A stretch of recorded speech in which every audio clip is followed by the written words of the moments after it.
It would be wonderful if life never tempted you, if you could go from day to day improvising and always doing the right thing. But the world is not like that. In the end, we end up making mistakes or taking actions that we regret later. Stoicism in theory is a philosophy. In practice, it is a set of rules for living. The Stoics believed that life was complicated and full of situations that will test us. So they created rules to help keep us on the right path. In this video, I'm going to talk about 11 historical rules that I set for myself to become the best version of myself.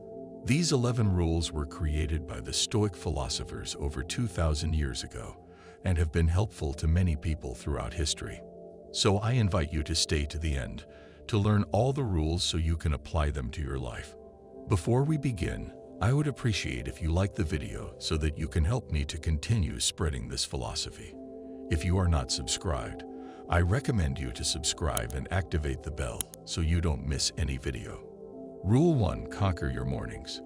One of the best moments of Marcus Aurelius' meditations is the discussion he has with himself at the beginning of Book 5. He knows he has to get out of bed, but he desperately wants to stay under the warm sheets. It's easy to understand, but it's also impressive. Marcus Aurelius didn't have to get out of bed. He wasn't actually obliged to do anything.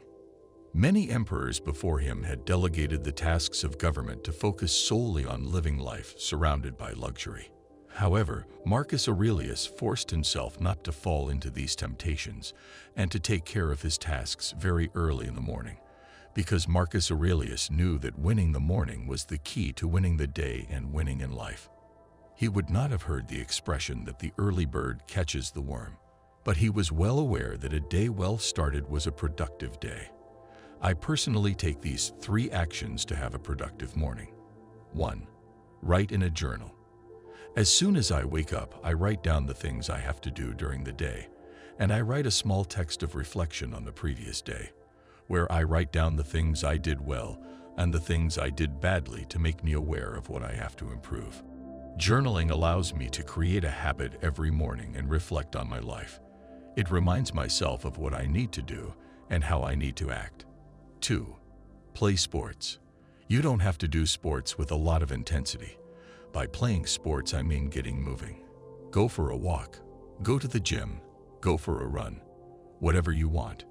As long as it activates you physically, it will wake you up and put your mind at ease and ready for the 3rd action. 3. Focus on work. Once I have done the previous 2 actions, I am ready to focus on the task in front of me. Rule 2. Focus on what is under your control. The Stoics put a lot of emphasis on focusing on the things we can control and forgetting about the things we can't control.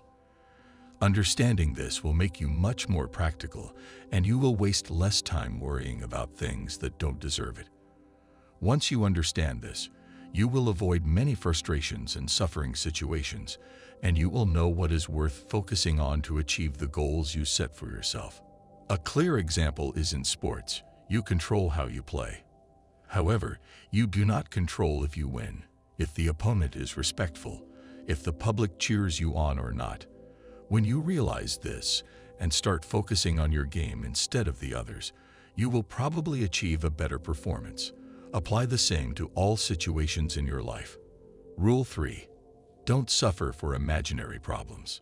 In life, situations of uncertainty will generate thoughts that will make us suffer. This is something totally normal. But if we think carefully about it, most of the negative situations that we imagine may occur never happen. In Seneca's words, we are more frightened than hurt, and we suffer more from imagination than from reality. Try to focus on the present and stay calm. Chances are that the bad thing that you imagine might happen to you will not end up happening in the end. Rule 4. Treat success and failure the same. Marcus Aurelius had an interesting metaphor. He said that all men are like a rock. He would throw the rock up in the air and say, he neither gains anything by going up, nor loses anything. Going down, it remains the same rock. Whether the day starts with a promotion or ends with a layoff, you're still the same person.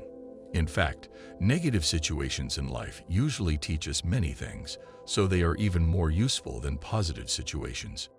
Feel grateful for everything that happens to you, no matter if it is good or bad, because no matter what happens, you are still the same and you will be able to learn from any situation. Rule 5.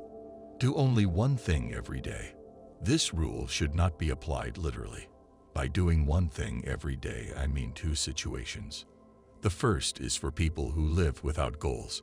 It is important to focus on one goal to achieve each day. No matter how small, living without goals turns a potentially extraordinary life into a mediocre life.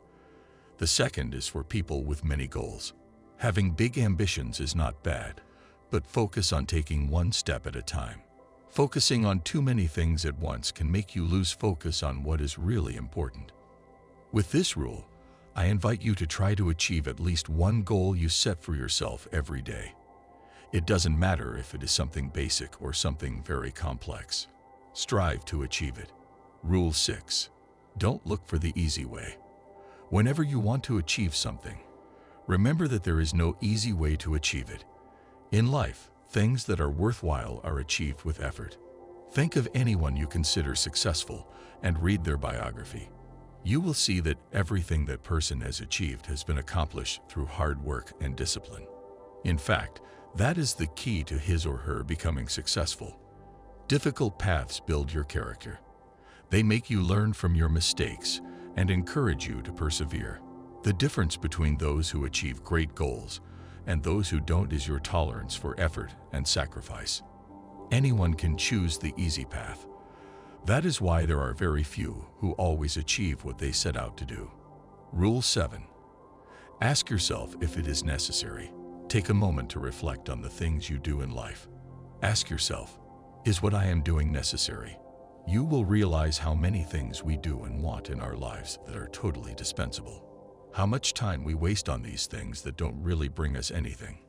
How do we know if what we do is necessary? Ask yourself, why do you do the things you do? Find a valuable reason, something worthwhile. If you don't find that valuable reason, what you do is unnecessary in your life. Rule 8. Love your destiny. Things don't always turn out the way we want them to. It is a fact of life. As Seneca said, fortune behaves as it pleases. His own life was proof of that. Health problems interrupted his political career. An emperor exiled him. He managed to return only to have the same thing happen to him again. Almost everything was out of Seneca's control. The only part that was up to him was how he decided to view those events, what he decided to do with them. He chose to see them as a good thing. You chose to use them. Life will make you live through good and bad situations. It is up to you to decide how to deal with them, whether to look for the positive side of things that happen or to live in constant regret. Rule 9. Talk to death. The founder of Stoicism, Zeno of Citium, visited the oracle after losing all his wealth to find inspiration on what to do in the future. The oracle told him, "To live a good life, you must talk to the dead." The oracle was referring to reading. He invited Zeno to read the books of the philosophers who had lived before him. Reading is an incredible tool. It gives you the ability to read the thoughts and opinions of people who lived thousands of years ago. We live in a world where every day we look for the newest things, and this makes us forget about the old. There is nothing wrong with the new things that are appearing, but we must not forget the amount of vital knowledge that is written in books. We have the power to converse with the greatest minds of the past, who with their experience can guide us and help us in our lives. The worst thing is that millions of people in the world choose to reject this superpower. Take advantage of this. It has never been easier to have as much ancient knowledge as it is now thanks to the internet. Rule 10. Be hard on yourself and sympathetic to others. It is important to remember that the Stoic has strict rules. We have strong opinions about what is right and what is wrong, but, and this is a big but, we have to be understanding and forgiving of those who have been, as Marcus Aurelius writes, turned away from the truth. This is the key. Your standards are for you. This is not to say that we allow people to act unjustly or wickedly, but we don't have to be judging everyone who doesn't behave exactly the way we want them to. In this case, the best thing we can do is to lead by example. If you want to show someone that they are acting in the wrong way, strive to act you in the right way and show them. This is the best way to make an impact on someone and change their mindset. It may take some time, but sooner or later they will start to imitate you. Rule 11. Remember that you die every day. In the words of Seneca, this is our great mistake, to think that we look ahead to death. Most of death has already passed. All the time that has passed is the property of death. It is easy to see death as something distant. We think of death as an event that happens to us at some point in life. It is something stationary, whatever the date on which it will occur. Every day we approach it slowly or quickly, depending on our age and health. Seneca considered that this was a wrong way of thinking about death, that it was an erroneous view that led to many bad habits and a bad life.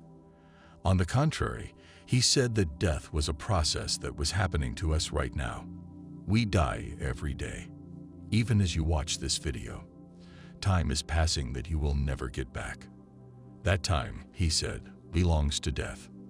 Death is not in the distance. It is with us right now. It is the second hand of the clock. It is the sunset. When the arrow of time moves, death keeps claiming it every moment that has passed. What are we to do about it? The answer is live. Live while you can. Procrastinate nothing. Leave nothing unfinished. And make the most of the time while it still belongs to you. What did you think of these Stoic rules? Would you add any more? I look forward to hearing from you in the comments. Personally, I try to apply these rules in my life. It's not easy, though. And many times one forgets. I try to write it down somewhere and remind myself. Stoicism is not an easy path, just like life requires a lot of effort and discipline. But it is worth it. See you next time.